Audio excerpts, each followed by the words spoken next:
Hello, and welcome to Heavy Hands. I'm your host, Connor Ruebusch. With me is Philly Mac, the man himself. And today, we return with another episode of Heavy Hands. And our topics all come from UFC something.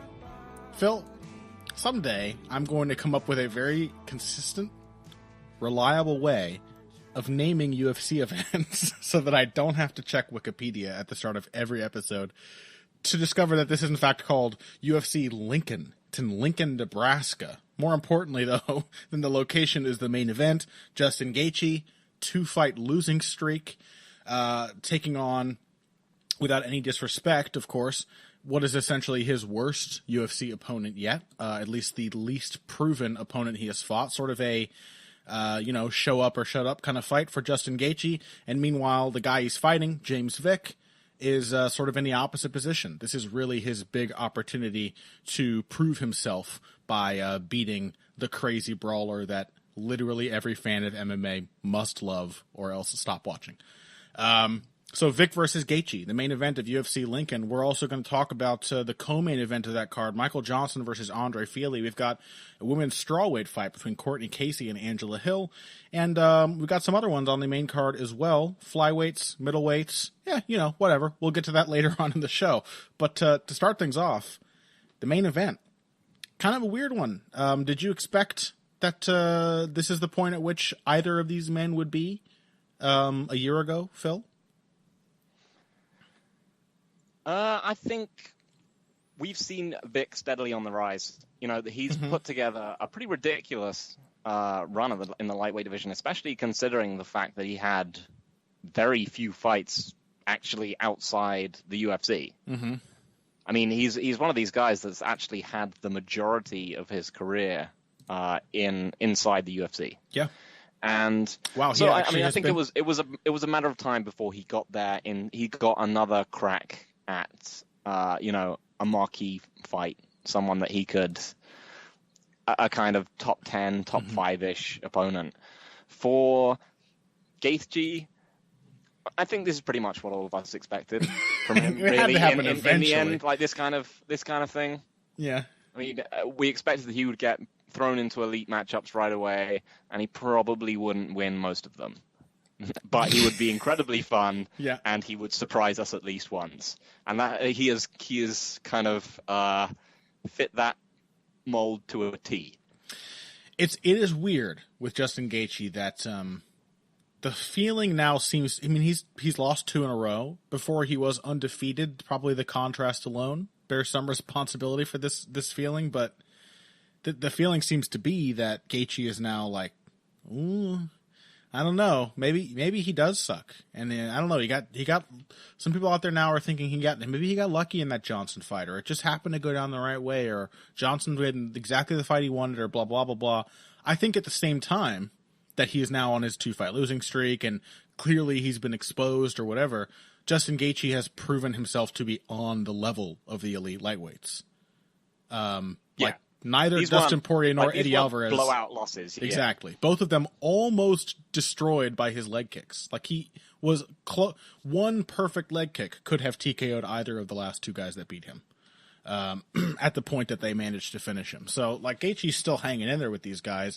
This is still essentially to me it feels more like it's definitely a proving kind of fight for Gaethje, but I can't help but feel it's a little more of like a tune-up fight for Gaethje as well, and on Vick's side, more of a difficult test. That Vick still has yet to show that he can really hang with top 10 athletes. That he can be in can James Vick get into a 5-round war with a top lightweight? Never seen anything close to it from him. Never seen an opponent like that. Never seen him face adversity like that. So we have no idea how he responds to a lot of, or how he really matches up with like the level essentially that Gaethje has found himself at. Yeah, I mean, it's an interesting question because we've never really gotten to see this from I mean, we've never really gotten to see Vick against that level of Yeah. opponent. I mean, all you can really say is that he has improved a lot. A lot of his flaws that he's kept with him from his earlier career. He's still, I would say, he is one of the better long fighters in UFC and in MMA in general. As someone who is a tall man striker, he does most of the things you could possibly ask him to. I think not all of them. He might be the best, or not the best, but certainly among the very best tall fighters. Even more than the long. I mean, he uses his reach and his length really well, but there aren't many tall fighters who use their height as well as Vick does. Like so many of his threats are built around having a couple extra inches above your opponent, of landing uppercuts, knees, working really well in the clinch. His submissions, obviously front headlocks, tend to favor tall guys who have the other guy's arm or head under their armpit. Vick does a really good job of using his reach to like confuse you and invite you into the range where his height makes him a really powerful striker. I think that's the thing about being so tall and so big, is like there seem to be more and more dire consequences these days of like walking into one of those Vick uppercuts. And that kind of stuff, like that does also seem like it might be tailor-made for Gaethje. You know, like uppercuts work against Justin Gaethje. Letting him duck his head and lacing an accurate shot up through the middle of his high guard, like it's exactly the punch to use against him.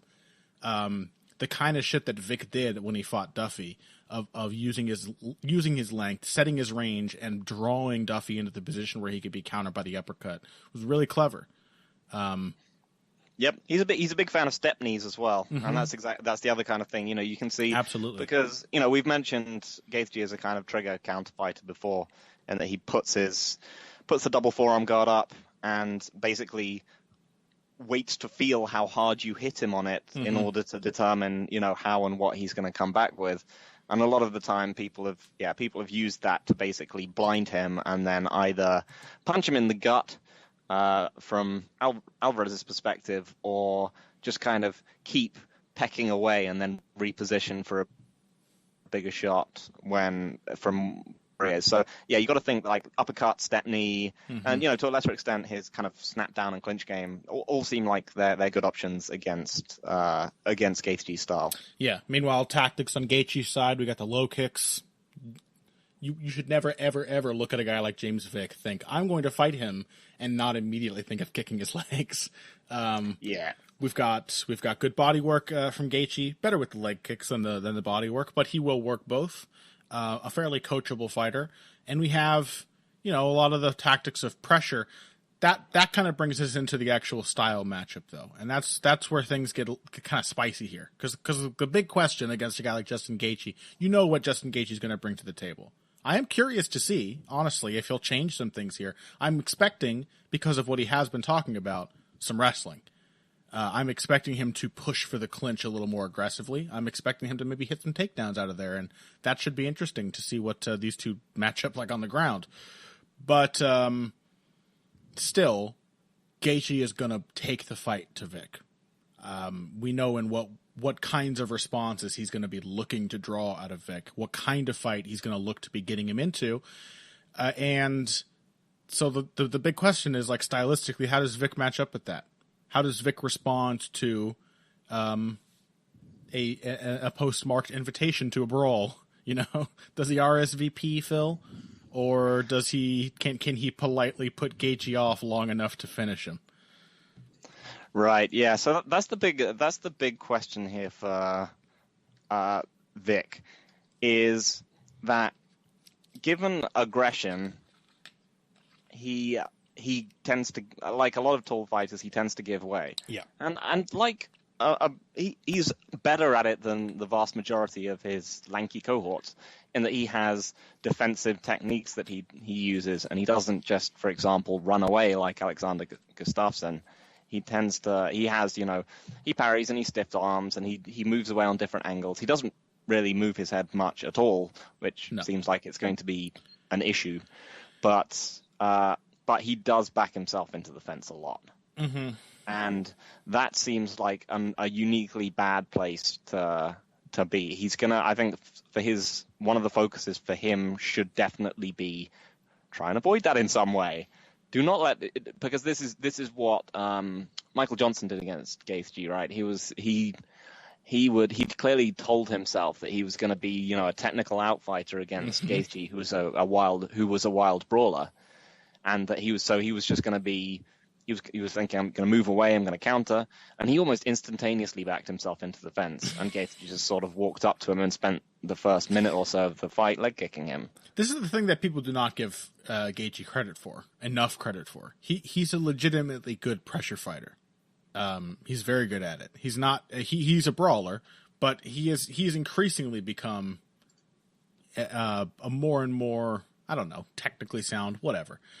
The fundamental techniques that make pressure effective, and the mindset to use them. Knowing how to cut off the cage is obviously huge.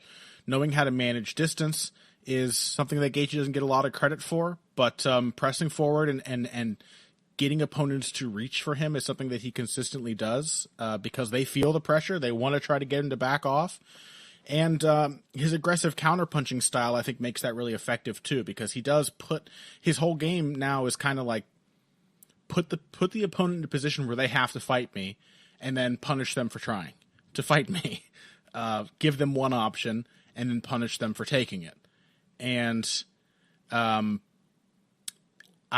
don't know. Vick might poke him in the eye. Could that change things? Vick might poke him in the eye. He might run into a big shot. But other than that, at some point he's going to get backed up into the fence. And I'm thinking back to Vick's fights with guys like, obviously the Beneil Dariush fight. Might be having me feeling a little down on Vick's chances because he does get wrecked so thoroughly in that matchup. But the reason that he got beat up by Dariush, I think a lot of those reasons will be pertinent here. For example, when he's hit, and he does get hit when an opponent just technically closes the distance, he does get hit because, as you said, he doesn't have head movement. His defense is really his reach. He wants to post, he wants to push away, he wants to move his feet, but there's not a lot of head movement.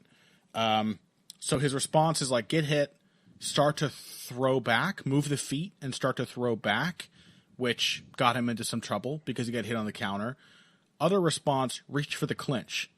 Try to tie the guy up and use my height. Like, I'm going to keep my head really, really tall, but I'm going to pull his down. So it's literally, he's ducked too low to reach my chin with his arms.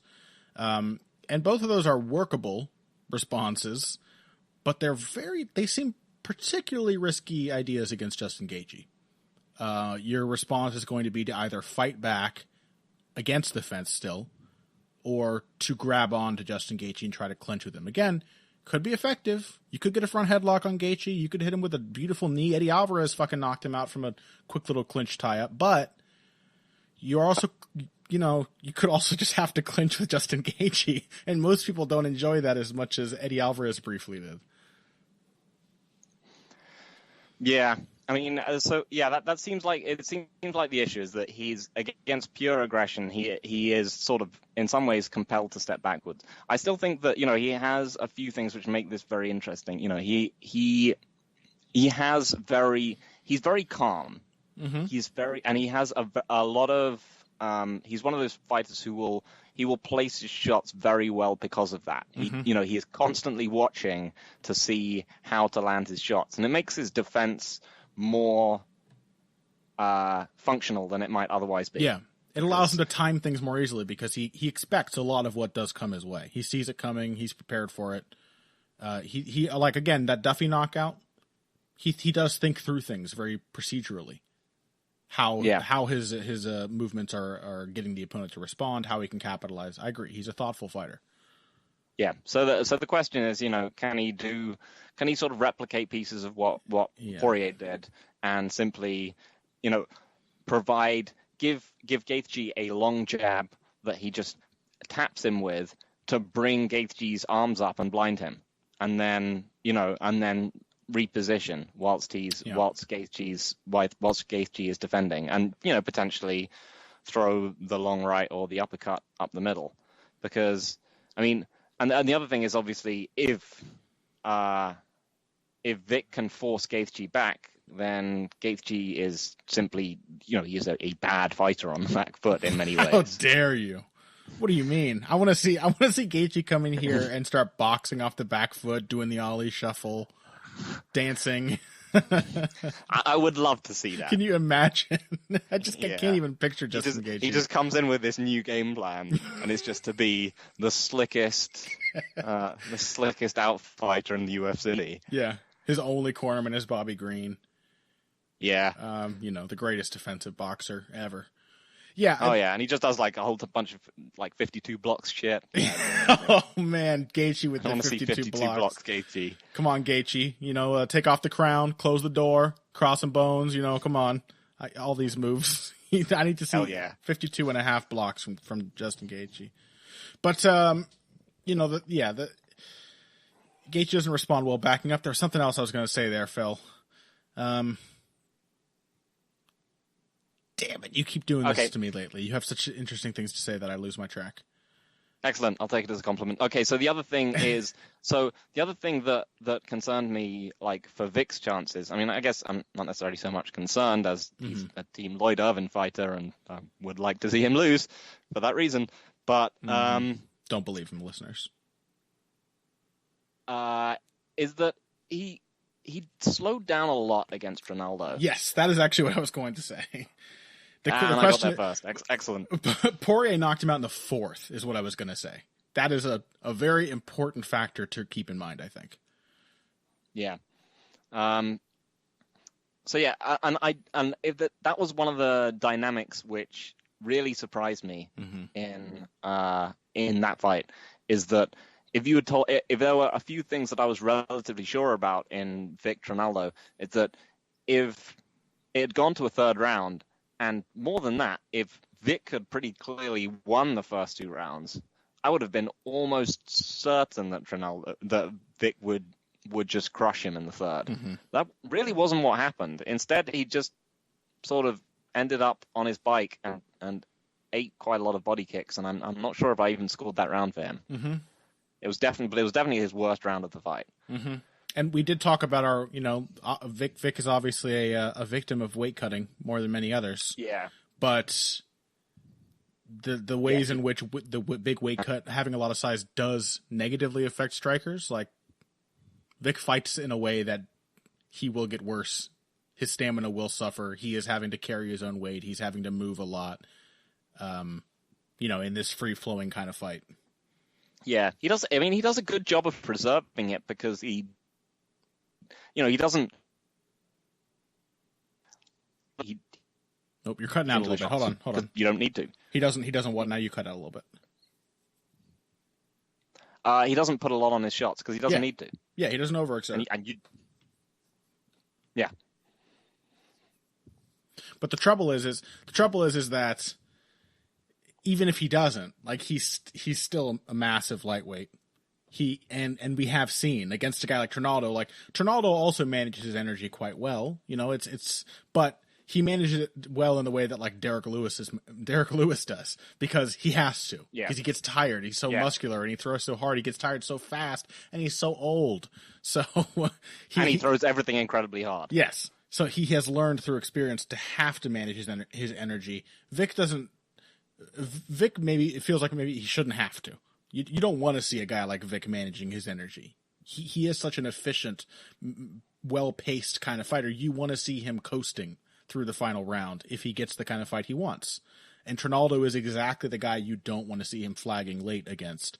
And yeah, the thing with, like, Poirier knocking Gaethje out in the fourth, Alvarez knocking Gaethje out in the third, and again, these dudes went through hell to get to those knockouts. They really, really, like, over time, they're going to be remembered more and more as great counter performances against Gaethje, but Gaethje gave both those dudes all they could handle. And the question is like, can James Vick, if he doesn't finish Gaethje early, like, don't his chances go down drastically as the fight continues? As attrition starts to take effect? Gaethje's going to get tired too, obviously, but I have a lot more faith in Gaethje's ability to fight that kind of fight than I do Vick's, if I'm honest. I have, probably true. I could be surprised because, again, have never seen Vick in that kind of fight. But slowing down against Trinaldo at that pace is not a good sign. Yeah, I mean, there's still things I'm curious about. I'm curious to see how Gaethje deals with kicks. I've never really seen him against a kicker. He might just get kicked in the head. Yeah, and it's more that he might. He doesn't really second guess himself, but Vick throws a lot of things to stop people from coming in, and Gaethje really wants to have that opportunity to plant and throw. But yeah, I mean, in general, I think I just don't like Vick's tendency to back himself into the fence. It's too. I think Gaethje's going to take a lot of damage in this fight again. I just don't see how he wades through, unless he gets an early big knockout. He just, shoves Vick into the fence and just clubs him. Yeah, there's no way he's getting through the end of that reach without soaking up shots on the way in. Yeah, he's going to take a hell of a few shots. But yeah, it's the fact that, like you said, Vick again hasn't really fought any good kickers. Trinaldo was the closest, and he took a lot of kicks against Trinaldo. He backs himself into the fence. He reaches for the clinch when he's hurt. I mean, it's an interesting one. I mean, I wouldn't be shocked to see him replicate the Poirier game plan, but yeah, I got to pick probably I'd say by Gaethje by maybe third round TKO. Yeah, which is odd because I thought I was going to be picking Vick before I watched a bunch of tape, but. I swayed you with my powerful anti-Lloyd Irvin bias. No, third round sounds about right. And I do want to say, just to combat the idea that maybe I'm being a little hard on James Vick here, and maybe that's why you've been swayed. I think there are objectively or technically better lightweights than Justin Gaethje that Vick would have a better chance against. It's a style thing. I think Vick, I might pick Vick over. I might be more likely to pick Vick over the likes of Eddie Alvarez than Justin Gaethje. Oh, yeah. What kind of fight is Eddie Alvarez going to force on James Vick that is going to match up badly with his dimensions and his style? That's the problem, is that Gaethje is going to bring a kind of fight that Vick doesn't want. That's what it really comes down to. Yeah, I think I would probably pick Vick in that fight. Sounds like a cool matchup now that I think about it. But yeah, so good fight, and Vick could surprise us again. This is a big opportunity for him to show off. I also love just before we wrap up, once again I want to bring up the amazing poster for this card, which the main headline for the poster is in red font between Gaethje and Vick staring each other down. 18 combined KOs. 18 combined KOs. Let's check real quick how many KOs Justin Gaethje has. 15. So it's like, why even put their combined KOs? You're just making it sound like neither of them's quite as good in precisely the ways they are actually good. Oh man, so stupid. It's almost as bad as Gustafsson and Jones being advertised as. Oh yeah, they're both tall. Greatness within reach. That was so embarrassing. So UFC marketing saves the day once again. But that's about it. Gaethje Vick. Looking forward to that one. I really am. Should be fun. But in the co-main event, that's what we got coming up next. We're going to take a break. And when we come back, the co-main event, Michael Johnson, Andre Fili. A little more perplexed than I am all out excited about that one. But we're going to get into that in the rest of the card after this. Hey everybody, thanks for listening to this week's Heavy Hands. If you like what you hear, please consider pledging to support the podcast on Patreon. Patreon is basically continuous crowdfunding. You sign up to contribute a certain amount per month to help us with production costs and the like, and in return you get rewards ranging from a mention on the Heavy Hands website to a question or topic of your choice being discussed on the show. We have a lot more in the works to reward you for your help, and we appreciate every contribution. No amount is too small. Just head over to patreon.com and find how you can help out, the only show dedicated to the finer points of face punching. Now let's get back to it. And welcome back to Heavy Hands. We're talking about Michael Johnson, Andre Fili. Michael Johnson, future featherweight champion. Are you excited to see the start of this great run, this new chapter in Michael Johnson's career, Phil? Makes me a bit sad. Phil? I like Michael Johnson. I maybe I shouldn't. Do you? But yeah. I mean, like Michael Johnson. Like as a somebody's guy, always... you want to invite Michael Johnson to your next do, you know? You want to hang out with him? You want to spend time with the guy in your personal life? He is probably not one of those fighters that I would be willing to say that about. But he is someone who you can see struggling with himself a lot, and I tend to have a little sympathy for people like that. Yeah, he's compelling. Yeah, and but despite that, he will accept literally any fucking fight that people give him, and I have to give him respect for that as well. It's impossible not to look at his UFC resume and be a little like surprised and feel respect at this point. Like this dude's been fighting everybody for quite a while in the UFC. Yeah, I mean he's just clearly one of those guys who will, if you give him a name, he'll just say yeah, yeah, I'll fight that fucking guy. Khabib Nurmagomedov, yeah, I'll do that. But shouldn't he have gone up to welterweight instead of down to featherweight? I mean, he would be a tiny welterweight, but just imagine how fast his hands would be, Phil. It'd be so, he would so be fucking tiny welterweight. Yes, he would. I mean, this is the thing that he is. I think he's a pretty good size for lightweight. He's probably a little on the undersized side, but it's not really something where I would feel like it's necessary for him to go down. I mean, he's a bit smaller than McGregor. Well, like why is he moving down? He's a large featherweight. Yeah, let's talk about this. This is obviously one of the obvious narratives. Michael Johnson is a featherweight now. His first featherweight fight was against Darren Elkins, and he beat the shit out of Darren Elkins and then got submitted, which is both exactly the type of thing that happens to Michael Johnson and exactly the type of thing that happens to Darren Elkins. How every person... It is rare you get a double narrative fight like that. Yes, a fight that predictable. So easy to call from the minute it got booked. You could just say exactly what was going to happen. Yeah, it was like the UFC. The second they booked that fight, it was like the UFC. They forgot to actually schedule the fight. It's like when like a sitcom forgets to write a new episode, so they just run a clip show. Yeah, it's just like, okay, both of you go in there and just do the thing you always do, and they did it perfectly. So that's the narrative. Is like Michael Johnson's here at featherweight. How is the division for him? Blah blah blah.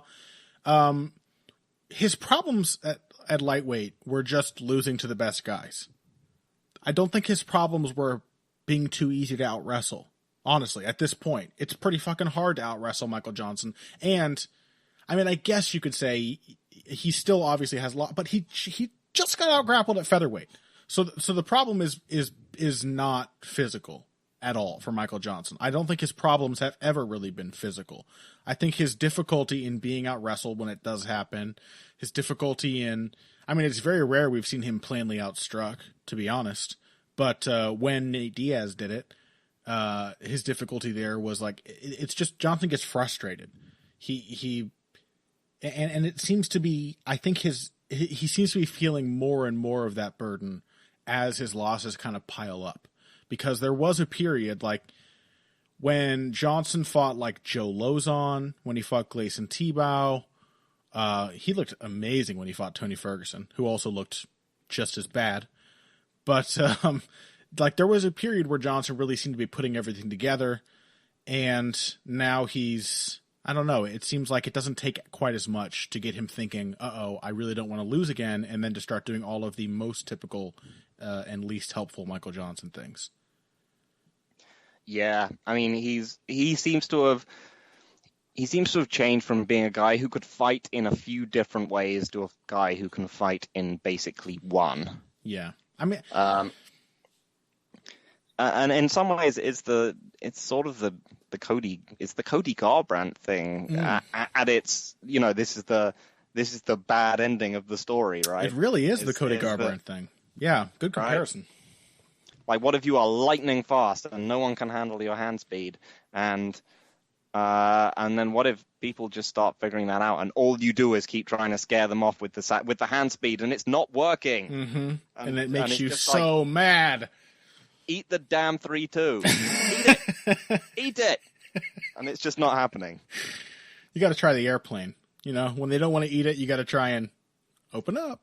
You got to try some kind of deception. And that's the problem with both Garbrandt and Johnson, is going to the level of deception, of thinking ahead, of calming the fuck down and planning your next move. Those are the kinds of things that I think trouble them both. Yeah. So it seems like a lot of his jab has tended to sort of deteriorate somewhat as an actual weapon, and is more just a rangefinder so that he can land a 3-2. He has, as we said, incredibly fast hands. It's the fact that he has such an insanely ugly rear hand overhand that has this been discussed on this show? What's ugly about his cross to you? Because I agree so fully, and no one ever talks about it. He just kind of bowls it. Yeah. He just he doesn't turn his hip through. He has this really, it hurts my knee in a weird way to watch Johnson throw his left, because his left leg straightens out. It stays way back behind him, and he sort of rolls onto the side of his foot rather than planting really well, and overextends. He really, really overextends. I think the Conor McGregor comparison is also very strong. Mechanically, there's a lot of similarities.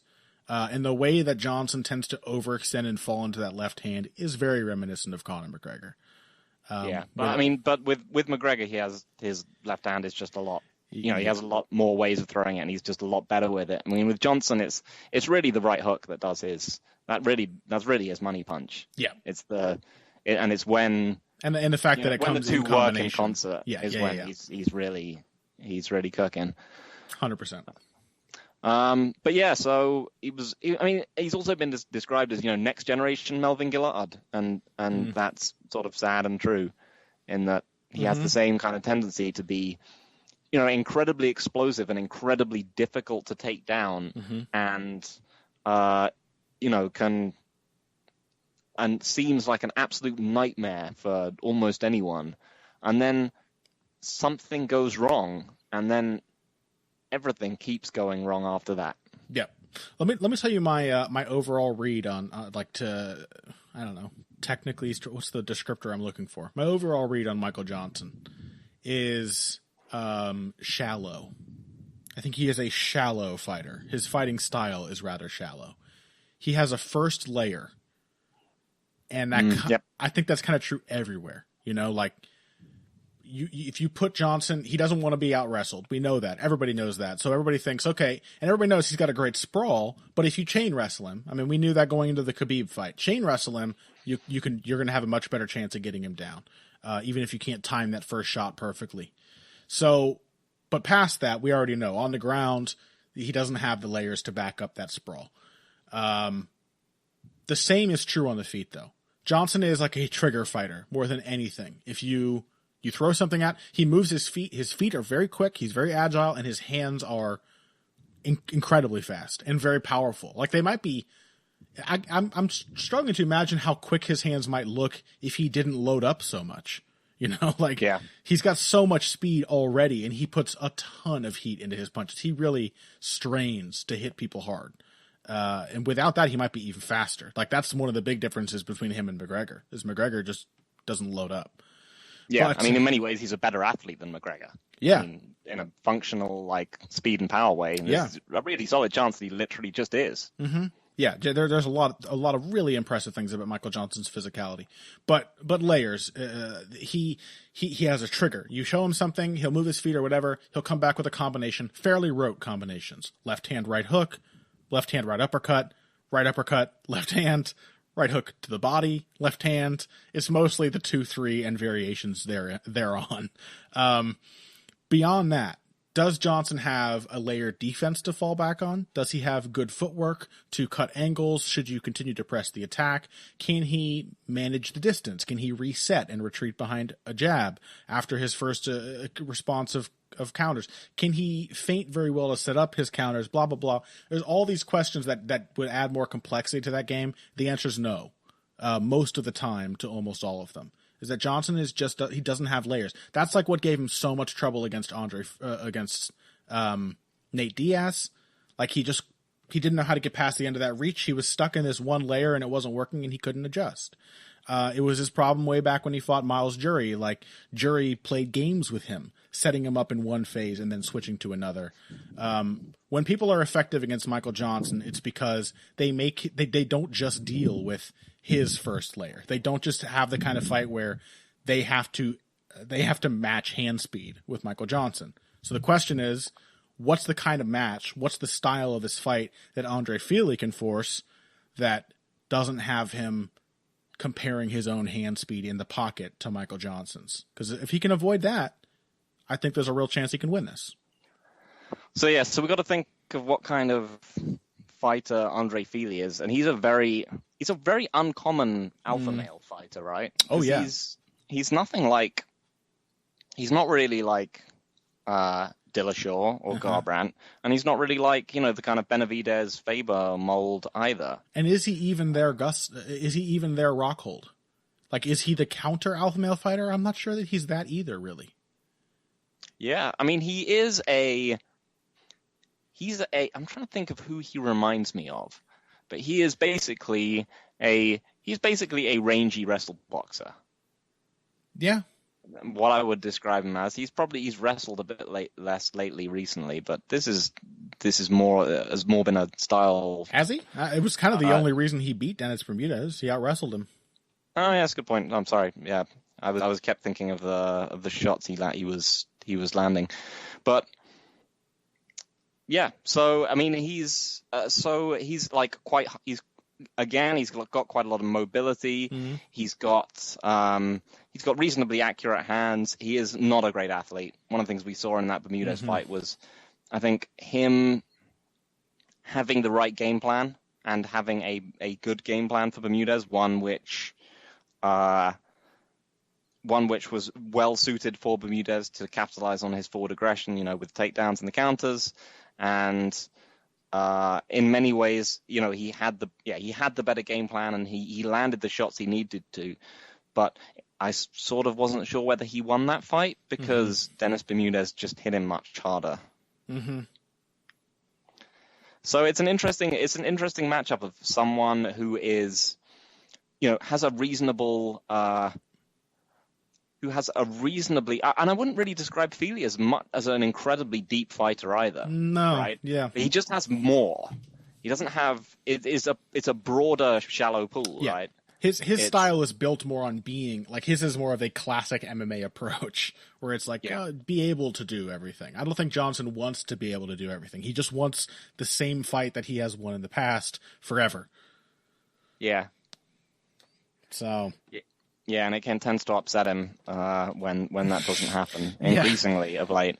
Yeah, you got to feel like the featherweight move is not a great one because he's no longer going to be quite faster than literally everyone he's going to fight. He's just going to be it's going to be faster than most people.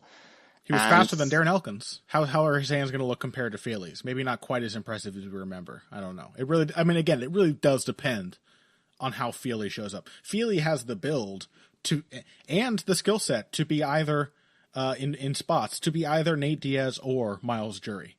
Can he actually be either of those things with a guy like Michael Johnson trading shots in the pocket is the question. Because is he Tony Ferguson? Oh God, that fight. What happens if he needs his reach and Johnson just cuts in inside and just sort of fucks him up? What happens? Yeah, what happens if Johnson decides to counter off the back foot? Something he's not done as much of lately. But I really think, again, Johnson is all about the triggers. It's all about you throw, you don't hit me, and I hit you with 2 or 3 shots really, really fast. Yeah. So I mean, that's the thing is that when he fought Ferguson, Johnson was just able to he was just sort of able to carve Ferguson up from the pocket because he just. That was the most. It was the length issue, right? He just couldn't. It's the tall fighters the problem. The reach is a tremendous advantage, but not necessarily when they're chest to chest. It was the most Ferguson has ever looked like he needs LASIK surgery though in that fight. Where he was just like, "Where is this guy? I can't see anything. I don't know." And then he was just walking in the left hand over and over. He just kept trying to swing bombs at Johnson instead of jabbing. Use your jab, Tony. But that's the thing. Andre may be a lot like Tony in that way. Like, Is he going to settle the fuck down? That's the thing. He's also not a tremendously secure fighter either. No, yeah. I'm thinking of his fight with Artem Lobov. We have a short southpaw, much shorter arms than Michael Johnson. Lobov is twice as fast and powerful as Michael Johnson, but still. I mean, as almost anyone. As almost anyone. But, Feely had to really fight for a bit to get settled in. The good sign for him is he did get settled in. His toughness and his willingness to persevere may in fact be the key specifically against a guy like Michael Johnson with his specific mental hang-ups. But Lobov landed those counter left hands, and he landed some big leg kicks, and Feely did a lot of lunging and leaping away and really giving up his position, and it was clear he had to settle in and calm down. He may have needed to hit the first takedown he hit in that fight to feel that sense of security that allowed him to win the rest. So I feel like Feely is going to be in some really dangerous waters here in the early going, where it's going to he's going to have to survive a bit of a storm, waiting for Johnson to slow down. But he's going to have to survive his own insecurities as well. He may be on a kind of a tightrope until he finds that first big success that sort of lets him into the matchup. Yeah, I mean, so the classic example there would be the Rodriguez fight for him. Is that I still feel in a lot of ways Feely is a functionally better fighter than Rodriguez, but it sort of didn't matter because Rodriguez was just overflowing with confidence and a much better athlete. But in the end, I feel like Feely represents he represents the style archetype that Johnson has not done terribly well against. Rangy wrestle boxers who can open him up with jabs, get him to swing, and then hit counter takedowns on him. It's really not something he's done well against traditionally. I mean, the two big ones I would think of are Danny Castillo, who actually dropped Johnson and kind of fucked him up pretty badly, and the aforementioned Miles Jury. As you mentioned, he just sort of cycled. He would cycle back and forth between leg kick and jab, and then he would force Johnson to throw, and then he would just double leg him. Miles Jury, he may not be the greatest fighter in the world, but immense credit to the fact that when he saw a fighter who, again, I would describe Michael Johnson as shallow, but not everyone would agree. Miles Jury saw Michael Johnson fight for 30 seconds against him, and it only took him that long to figure the entire matchup out. He was like, oh, he wants to plant his feet and counter when I throw first. And that was it. It was all he needed. I'm just going to get him to do that and then do what I want. And one of Jury's best Johnson's performances. had many losses in his career, but nothing as nothing as one-sided as that. Yeah. That was a shutout that made you think. But that's kind of that really colored his career moving on after that. Yeah, it may have made him a better fighter. The thing is, it almost certainly did. In fact, it improved his takedown defense and his composure a bit. The thing is that the difficulty in fighting Michael Johnson is he doesn't let people fight that kind of fight. He hits really hard, and he can pressure if he needs to, and he will brawl if you put him in trouble or if he has extra difficulty. He will just try to make the fight happen. And Andre Feely is not calm and composed and thoughtful in the way that Miles Jury is. He's closer to that than some fighters, but he's not. He's maybe closer to that than a lot of alpha male fighters, but I wouldn't describe him necessarily as cerebral. So no. I think I'm going to pick Feely here, though. I think he can do it. It's a risky one, though. Yeah, I mean, like I said, better athlete, more power. It's a tough, but the thing is, long straight punches mixed with takedowns is just never been a great recipe for Johnson. I mean, he beat Castillo, but that was after Castillo fucked him up, and then he just had to sort of brawl Castillo to death in the second round. And that's something he can always do, and he can do to almost anyone. But Feely is at least very tough. And I'm not sure if, we talked last week about power. I'm not sure if Johnson's power is going to be quite as shocking, because he's not going to catch people quite as off guard down at featherweight. Johnson's power does not have to do with weight and mass. Yeah. Even more so than a lot of the other types of fighters we talked about last week. Johnson is he hits hard because he throws hard. He's really fast. He puts a lot of energy into his shots. I expect him to slow down more easily at featherweight, but also, yeah, I think his power may very well have less of an effect on Fili than it did on guys like Poirier at lightweight, because it's just Fili might be able to see this coming a little better than he does a lot of other featherweights punches. So. Yep. So I gotta go with Fili as well, and it does. Yeah, I mean they're both. I like both these fighters again. Like they both kind of struggle with themselves a bit. But yeah, it just seems like a particularly poor style matchup for Johnson, and that's a little bit of a sad thing moving forward, because that's sort of what I felt about Darren Elkinson, and as Johnson's moving on, it kind of feels like those style matchups are becoming greater in number, right? And they're not going to become any less common at featherweight. Like, honestly, MJ, dude, if this doesn't go your way, just go back to lightweight, man. Hope the UFC keeps you around. Just go back to lightweight and ask for a slightly easier opponent. You were doing fine there. You just had a rough streak. That's all. So yeah, I tend to agree with you across the board on this one. And that's pretty much it for our second segment. When we come back, we got a couple others to discuss. We'll have to run through them a little quickly, but there's a women's strawweight battle here happening just before Johnson Fili on the same card. Courtney Casey versus Angela Hill, kind of an interesting matchup there. And then we've also got flyweights, John Moraga, Davis and Figueiredo. I know everybody loves flyweight, but for real, Davis and Figueiredo is a tiny Romero in so many ways, and you should be watching him. He's a lot of fun. And John Moraga is awesome and underrated, and not that fun to watch all the time, but still, he's great. We're going to talk about that, as well as, I think, if we have time, Eric Anders after this. Financial support is fantastic, but there are other, even easier ways to support Heavy Hands. Perhaps the best is by spreading the word. We know our fan base. You're all cool, popular people with serious social media presences. You're tastemakers and trendsetters. Okay, there are one or two of you that don't fit that description. You know who you are, but no matter what, you can always help us out by telling folks about the show. And you can also give us a positive rating and review on iTunes and Stitcher, things like that. We rely on word of mouth and positive feedback to grow and improve, so thank you very much for your time and your help. Now, back to the show. All right, welcome back to Heavy Hands. Are we ready to jump in, Phil? We are. Okay, we have jumped in. We are in.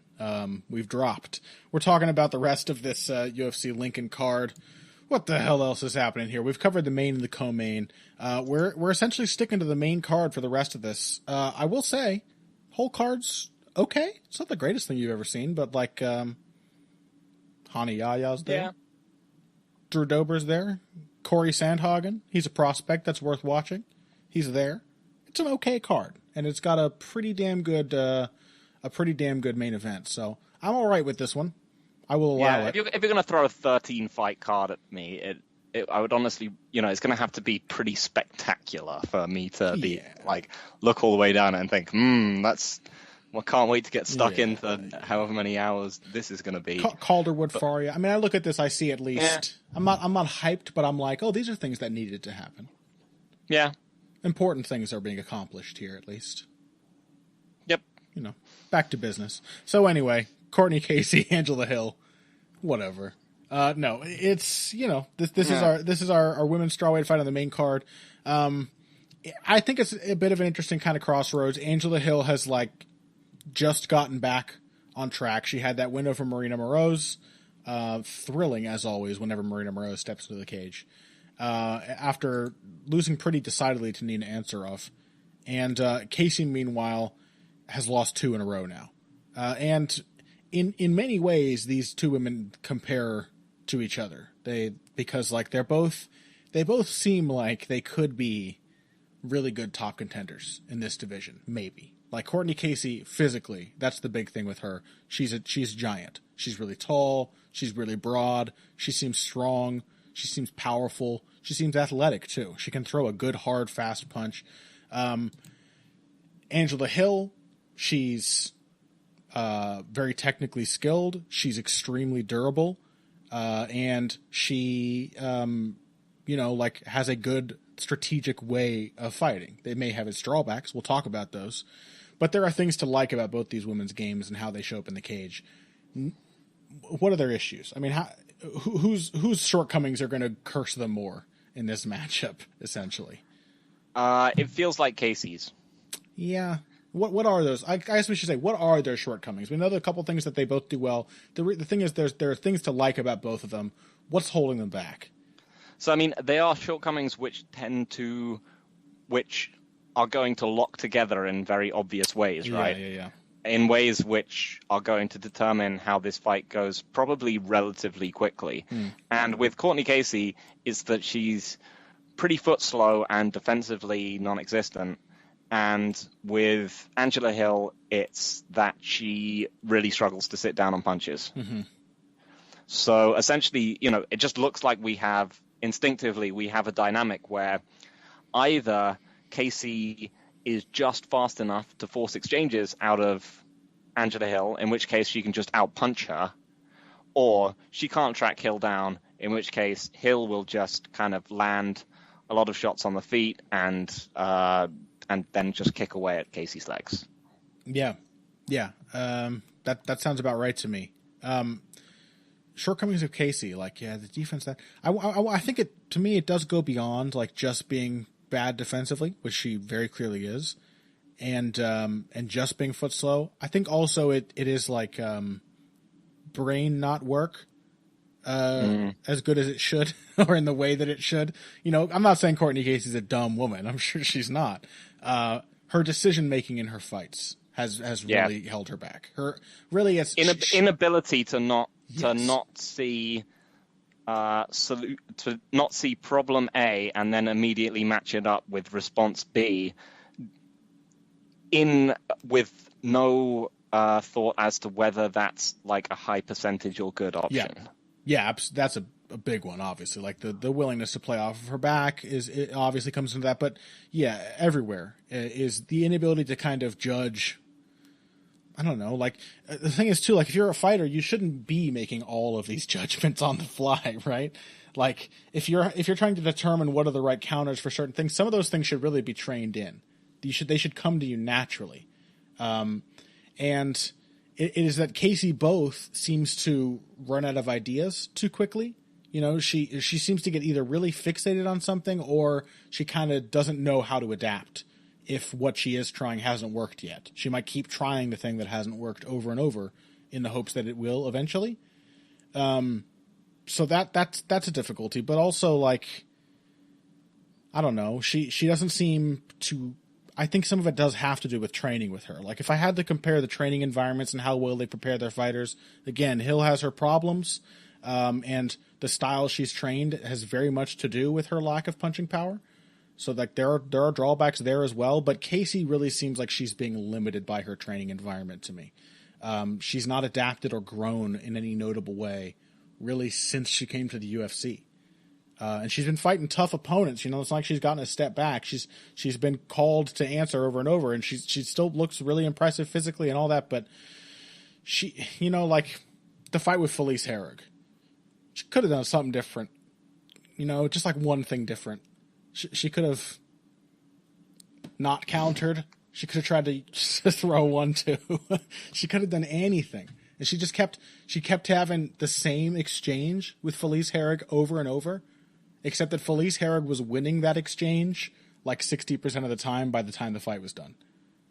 And she just kept allowing the same exchange. It was going to work out better for her this time, even though her approach, the punches she was throwing, the timing, she didn't come in and slip the shots this time or feint to draw it. Nothing. Just, we both walk forward, we get close enough to punch, you punch me while I miss. Repeat 12 times. And that seems kind of the kind of thing Angela Hill could have a field day with. She may not hit very hard, but all she has to do is hit and land. Yeah, I mean, so yeah, it does seem like the dynamics of the matchup tend to, like we say, they tend to favor Hill because she can kind of drift on the outside of Casey's shots which tend to be somewhat robotically thrown. Casey's very heavy on her front leg. I suspect Hill's going to be able to kick that quite a lot. And yeah, I mean, the thing I'm worried about with Hill is that for all her, like, despite being the bigger woman who puts much more into her shots, Casey's cardio is much better than Hill's. That's the one thing that gives me pause. What's that? I don't think there's a baseline difference, probably, or not much of one. It's just, I think it comes down to the way they fight. Like, you think it's the movement tiring Hill out? I do. Yeah, I think the very style that makes it so hard for her to sit down. Like, you go back a couple years with Angela Hill, she used to crack people a lot more than she does now.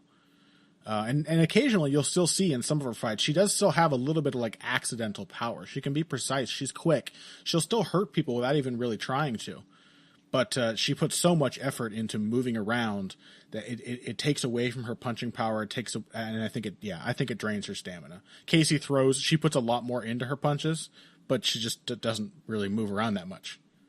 So like she just gets to catch her breath. I don't know. I tend to feel like a high volume like style should be probably that style should be a little more sustainable at for a strawweight than it perhaps is. I mean.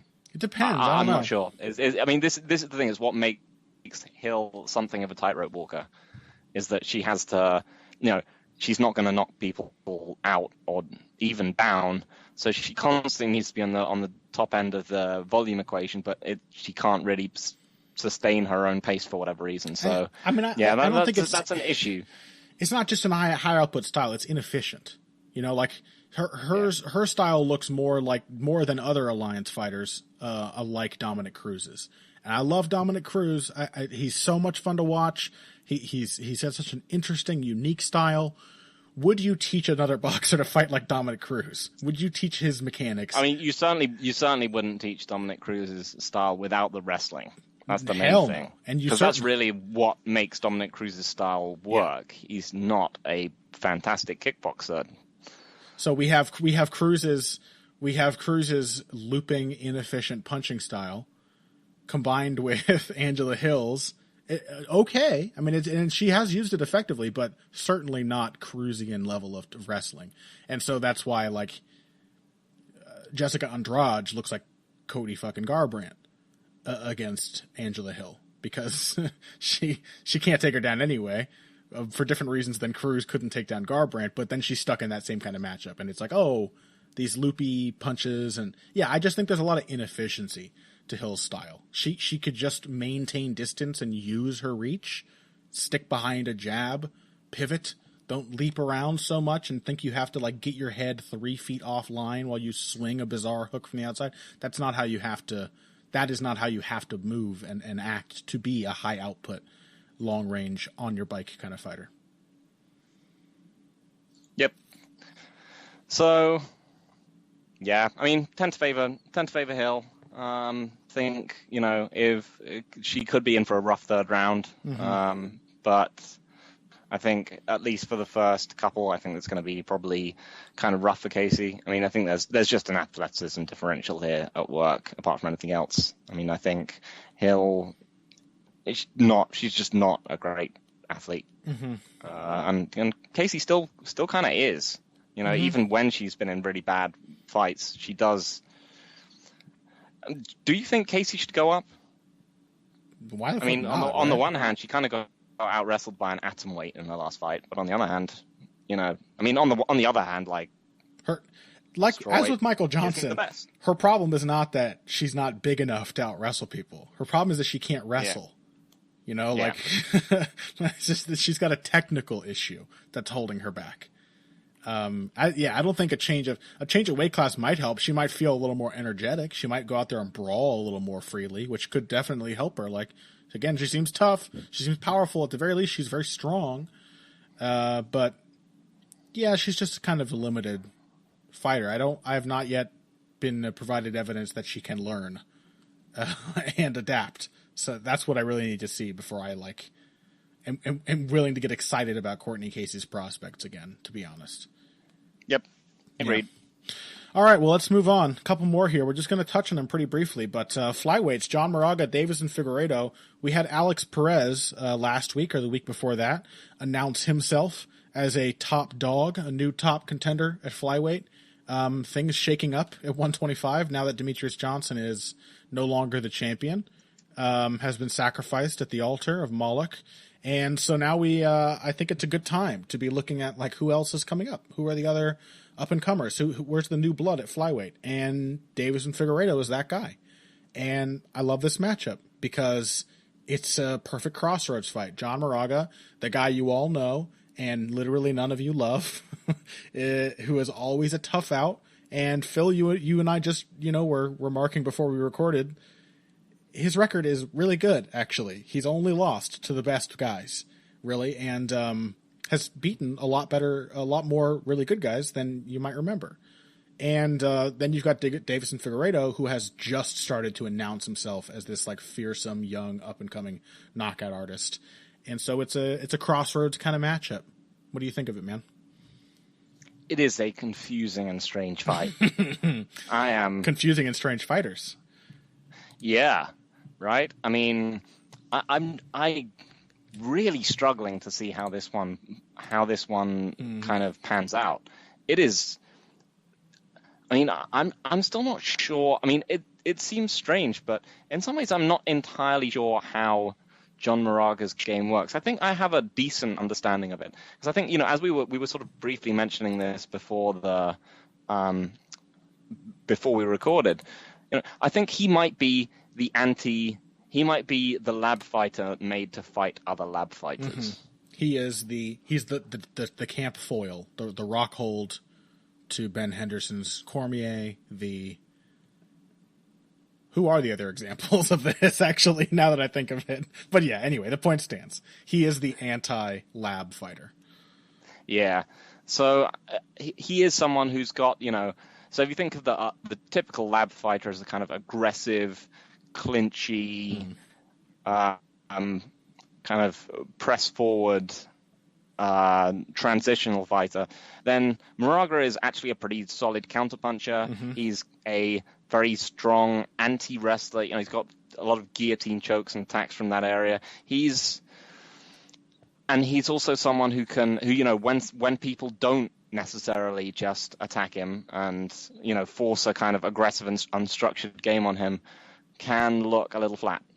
Mm-hmm. And I think the big examples in that being his fights against Dodson and also his loss to Nicolau. Yeah. Particularly uncompelling fight. He and Matthews Nicolau spent a lot of time looking at each other. It was, in rewatching it, like, Moraga is one of those fighters that he's good to rewatch. I won't put him on the level of like a Rafael Assunção, but like Assunção is always good to rewatch to me because you pick up on the shit he's trying to do in all the spaces that live sometimes feel like, nothing happening. And like I watched Moraga's fight with Nicolau, and I come away from it a lot more impressed by Moraga than I was the first time. First time I was just disappointed at how little he did. Second time, I came away impressed by how much I could see he was trying to do. Was just getting frustrated by. And Nicolau was out-positioning him and making better decisions and being more aggressive, just slightly. But like Moraga was not. He's a thoughtful fighter. You could tell in that matchup. The reason he had trouble with Nicolau is because he was trying to figure Nicolau out. And I get the impression that Figueiredo can be figured out. Like, he has yet to meet the guy who does figure him out. Up to this point, he's, in a lot of ways, has been like this physical force kind of fighter, a kind of fighter ripe for the realization that you can't just walk through everybody you fight. And maybe John Moraga's the guy to teach him that lesson. Yeah, it's a weird one. It really is, because it's so. So what are the things that Moraga has been? Moraga has been both incredibly skilled and very three-dimensional, and someone who has been beaten in pretty much every phase of those three dimensions at some point, right? Yeah. He's inconsistent, very style dependent, I think. Yep.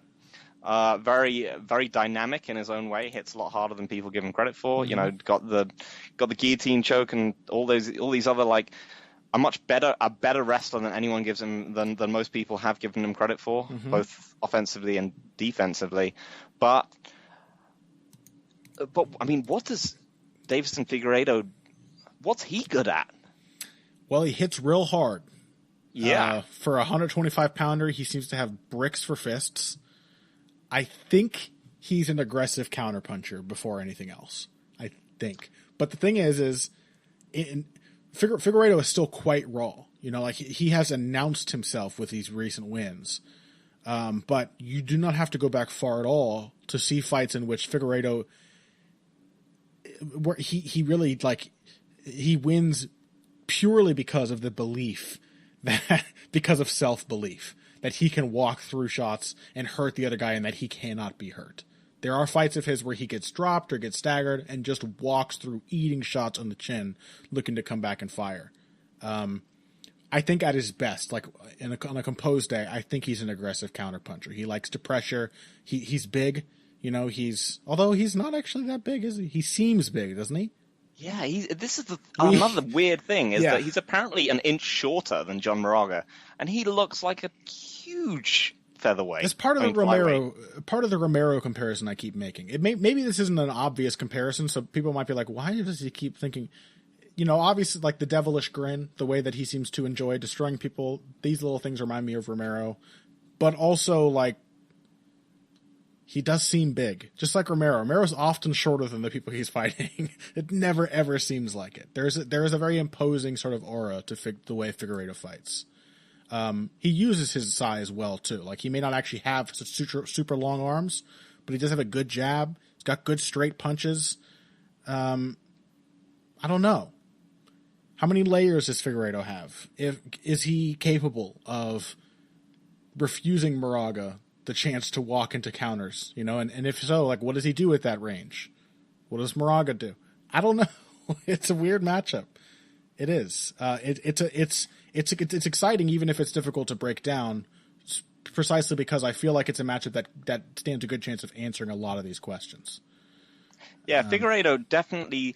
He seems like a guy who's just trying stuff out, right? And he's doing it with tremendous confidence and instincts.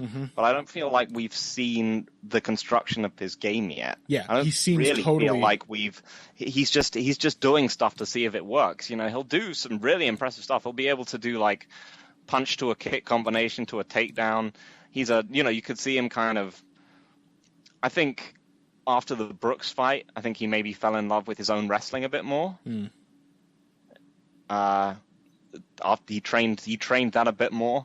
But you know, as I said, I just don't know what he is apart from very, very talented at the moment. Yeah. He's an accurate puncher. He's a very hard puncher, as I said. He's got all the kind of stuff you'd expect from him. He does work with the he's a Maro Brothers fighter, right? He works with Yuri and yeah. So with the Alcantaras? With the Alcantaras, yeah. So that seems he's like a got perfect all the kind fit for somebody whose style is so weird. He is definitely reminiscent in some ways of Yuri Alcantara, right? Yeah, but not as passive as they can be. Way more aggressive. Yeah, I mean, this is again. Yuri tends to come out like a house on fire and then just slip away into a second, still quite dangerous gear after that. I'll say I haven't seen that from Figueiredo yet. Yeah, Figueiredo is much more of he's already, in many ways, a much more controlled, and he's a much more controlled and naturally kind of mature fighter than Yuri sort of ever was. That he's already someone, you can see. He's already someone who's figured out how to gather himself for explosions and then regather himself again. That's where the Romero comparison really kind of strikes you, right? Is that he'll suddenly burst out with something and then just sort of slip back into just pressuring people with movement and feints and without doing a whole lot. Really dynamic too, like really confident in his movements, like. I don't know, it's difficult to express, but like Romero again, from weird positions, Figueiredo will still confidently throw shots. He will put himself off balance or out of stance or reach in these really weird ways and still look like he's just ready at any moment to leap into a big, powerful shot. Thing is like, yeah, though, I'm going to go with Moraga here. We should make our picks, I suppose, but I'm going to go with Moraga purely because I don't think Figueiredo has any idea how much of a liability. Like, fighting like Romero has its pros and its cons, but there's a lot of shit Romero would not get away with against much smaller, faster opponents. I have a feeling Figueiredo is going to be a little surprised when he does start pressuring Moraga. I think he is going to start pressuring Moraga, and I think he's going to expect big single power shots to work, and Moraga is going to slip counter combos in between those bombs. I think Moraga might have some trouble at first. He might get clipped up a bit, but Figueiredo, like, it's a lot of physical imposition in his style that makes it work, I think. And it's not so much mechanical, like, can you string your shots together really naturally? Do you have any defense at all? No, I don't really think you do. I just think there's too much for a veteran like Moraga, a veteran style fighter like Moraga, to capitalize on. Yeah, I'm going to go for the flyer. I'm going to pick Figueiredo. Just because he's one of those fighters where he it seems strange, but he seems quite formless to me, and I'm not sure. All I can tell is that he's getting better, and I can't tell what kind of shape it's going to be when he comes out of the other side. But I suspect that his ability to conserve energy and then kind of explode out, it feels a little too much like the Nicolau fight. What if he's not obviously the defined counterpuncher that Nicolau is. He sure as hell does not have if he can just kind of wait on the outside and pick his spots. Yeah, I feel like he is a much more athletic fighter than John Moraga. Yeah. But he's got certain things which he does. Like you said, it's the liabilities thing, right? He hasn't been taught to do that. Doing things is dumb, and not just on the feet, but his tendency to pull guillotines is it seems like it's a disaster waiting to happen, right? Yeah. Does he want John Moraga on top of him? I mean, maybe he seems pretty good in the ground. You're gonna win a guillotine fight with John Moraga? Maybe you are. Yeah, tough one. I don't think so though. Figueiredo does give you that vibe, right? Like, you watch him, you're like, maybe it will be like Romero, where it'll take me ages of watching him fight before I'm like, oh, here's like the one thing he does. Here's the linchpin of his style. Until then, it's like, yeah, he just is like vaguely improving, growing more confident. He's also one of those fighters who, like, he kind of snatches new techniques out of the air like Romero does. Exactly. That's the thing, is that he's just like, oh yeah, I'm better at wrestling this time. Right. I'm better at striking this time. I'm better at. I mentioned a good hard jab. Like, I don't think we really saw that much before his last fight with Joseph Morales. He was destroying Morales with that jab. Just suddenly was part of his game. But the thing is like, Romero had that Feixiao loss.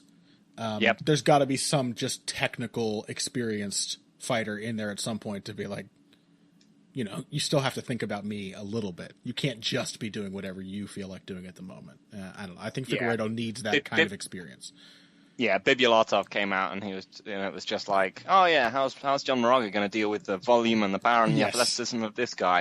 And the answer was by knocking him the fuck out. Moraga faced exactly that kind of mentality in Bibulatov, and yeah, he did what probably a lot more impressively than I expect him to do it here, but a nice reminder of what Moraga is capable of. That if you come in a little confident, there's a reason this man's still around, and only the best guys beat him. So, what is there to even say about Eric Anders, Phil? Do we even bother?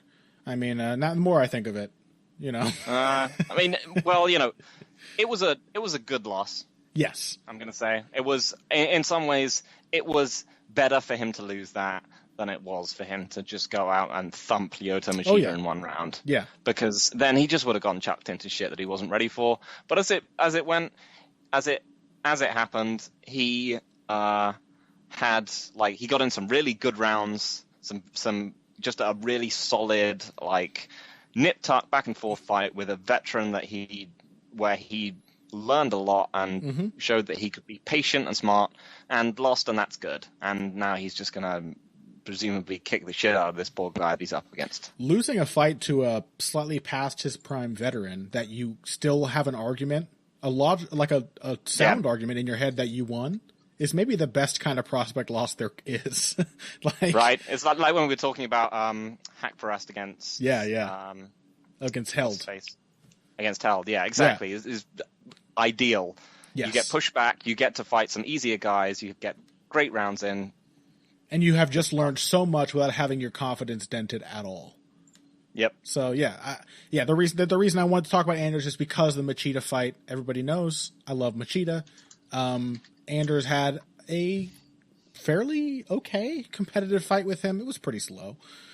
But, he's back. What's he going to do? He's fighting Tim Williams. You don't know who that is. We don't know who that is. Tim Williams doesn't know who that is.